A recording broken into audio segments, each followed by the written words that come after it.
आज की दुनिया में हम सब एक ऐसी दौर का हिस्सा है जिसका कोई अंत नहीं है।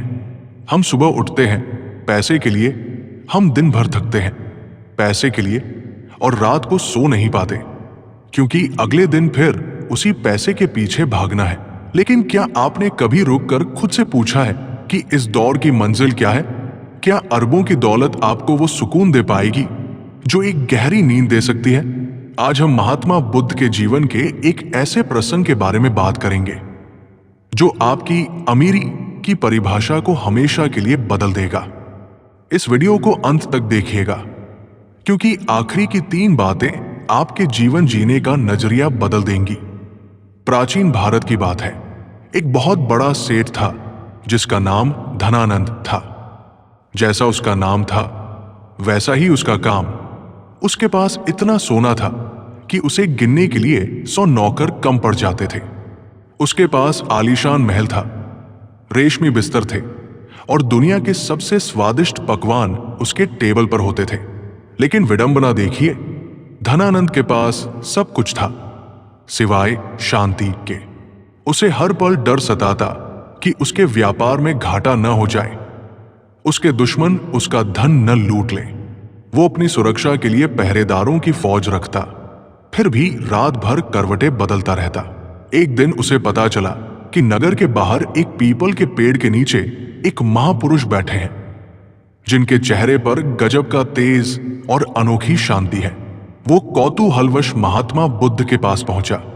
बुद्ध ने देखा कि एक व्यक्ति कीमती आभूषणों से लदा हुआ है, लेकिन उसकी आंखों के नीचे काले घेरे हैं और चेहरा तनाव से भरा है। सेठ, हे बुद्ध, मैं इस राज्य का सबसे धनी व्यक्ति हूं।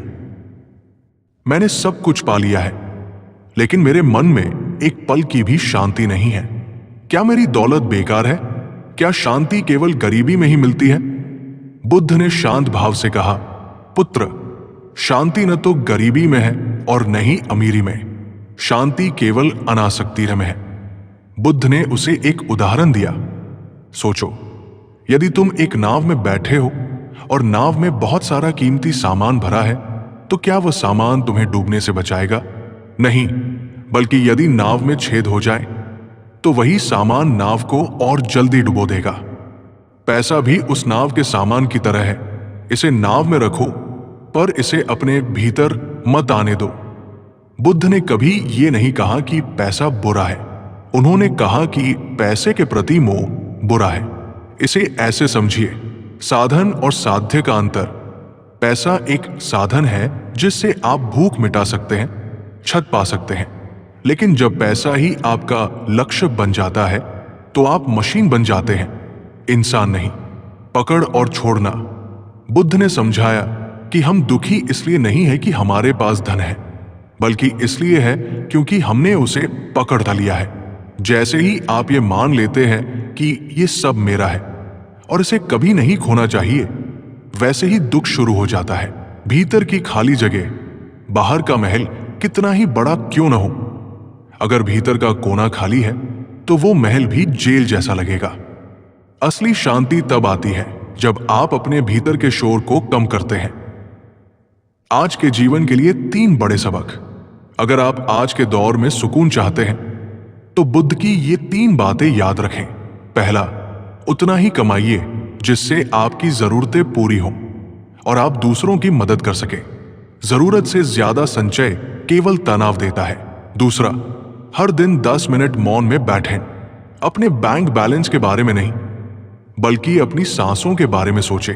तीसरा, ये याद रखें कि मौत के समय आप एक सिक्का भी साथ नहीं ले जा पाएंगे।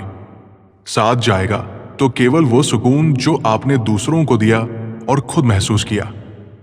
अंत में बस इतना ही कहूंगा, पैसे के पीछे भागिए, लेकिन खुद को पीछे मत छोड़ दीजिए।